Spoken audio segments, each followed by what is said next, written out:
بسم اللہ الرحمن الرحیم۔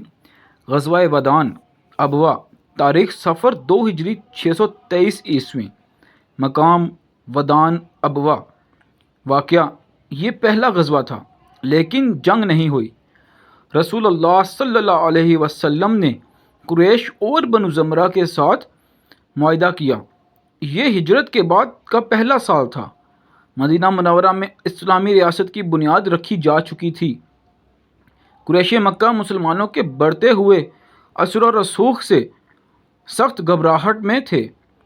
انہیں ڈر تھا کہ اگر محمد صلی اللہ علیہ وسلم اور ان کے ساتھیوں کو کھلا چھوڑ دیا گیا تو پورا عرب ان کے زیر اثر آ جائے گا۔ دوسری طرف مسلمانوں کو یہ خطرہ تھا کہ قریش یا ان کے اتحادی اچانک مدینہ پر حملہ نہ کر بیٹھیں۔ پہلا لشکر۔ اسی پس منظر میں رسول اللہ صلی اللہ علیہ وسلم نے سب سے پہلا لشکر تیار کیا۔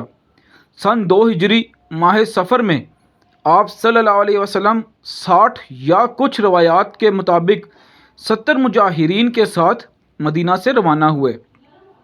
ابھی تک کوئی انصاری مسلمان اس مہم میں شریک نہیں تھا، کیونکہ مدینہ کے انصار نے بیعت عقبہ میں یہ عہد کیا تھا کہ وہ آپ صلی اللہ علیہ وسلم کا مدینہ میں دفاع کریں گے۔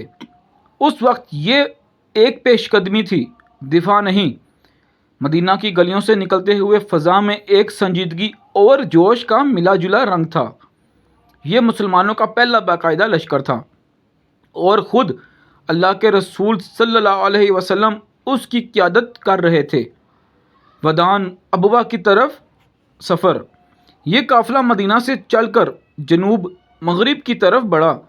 مقصد یہ تھا کہ قریش کے تجارتی قافلوں پر نظر رکھی جائے اور ان کے ساتھ وابستہ قبائل کے ساتھ تعلقات طے کیے جائیں تاکہ مکہ والے مسلمانوں کو نقصان نہ پہنچا سکیں۔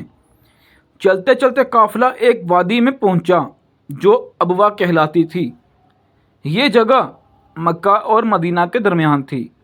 یہ وہی مقام بھی تھا جہاں کئی سال پہلے رسول اللہ صلی اللہ علیہ وسلم کی والدہ حضرت آمنہ رضی اللہ تعالی عنہا کا انتقال ہوا تھا۔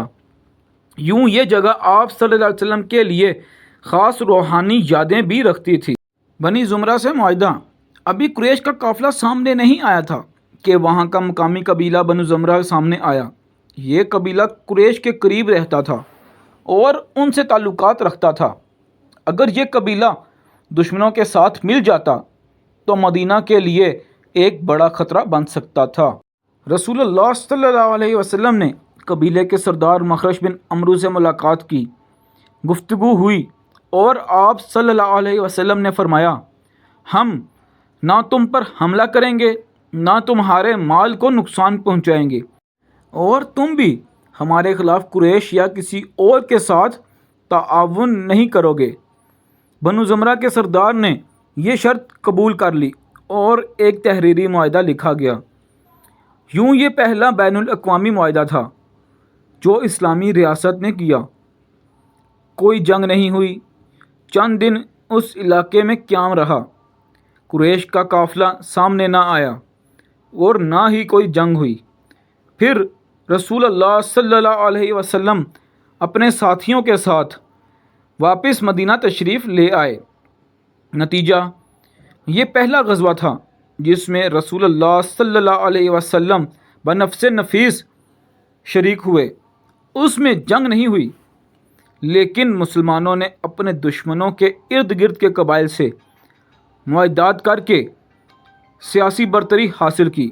یہ وہ بنیاد تھی جس نے آگے چل کر مسلمانوں کو بڑی فتوحات کے لیے راستہ ہموار کیا۔